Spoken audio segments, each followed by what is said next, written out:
భారతదేశంలో కూడా అదే జరుగుతుంది. ఎందుకంటే ప్రపంచంలో ఇప్పటివరకు దానికి వ్యతిరేక ఉదాహరణ లేదు. అన్ని చోట్ల అదే జరిగింది కాబట్టి భారతదేశంలో కూడా ఆటోమేటిక్గా అదే జరుగుతుంది. కాబట్టి క్రైస్తవాన్ని మనం విమర్శించాలి, క్రైస్తవాన్ని ఓడించాలి, భారతదేశాన్ని క్రైస్తవ రహితం చేయాలి, దాని తర్వాత ప్రపంచాన్ని కూడా క్రైస్తవ రహితం చేయాలి. వెంటనే అయిపోదు. ఇది 100 సంవత్సరాలు పట్టచ్చు, 200 సంవత్సరాలు పట్టచ్చు, 500 సంవత్సరాలు పట్టచ్చు. ఎందుకంటే సాంస్కృతిక స్థాయిలో జరిగే మార్పులు 10-20 సంవత్సరాల్లో ఒక వ్యక్తి జీవితకాలంలో జరగవు.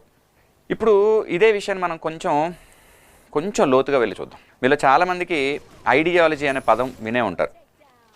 ఐడియాలజీ అనే పదం ఎక్కడి నుంచి వచ్చిందంటే ఐడియల్ అనే పదం నుంచి వచ్చింది. ఐడియల్ అంటే ఏంటంటే ఒక సమస్యకి రకరకాల పరిష్కారాలు ఉంటే ఈ పరిష్కారం ఐడియల్ అన్నాం అనుకోండి, దాని అర్థం ఏంటంటే ఇక అంతకు మించింది లేదు, అదే అన్నిటికంటే ది బెస్ట్ అనమాట. అంతకు మించిన పరిష్కారం ఇంకొకటి లేదు అన్నప్పుడు దాన్ని ఐడియల్ అంటాం. ఈ ఐడియల్ అన్న పదం నుంచి వచ్చింది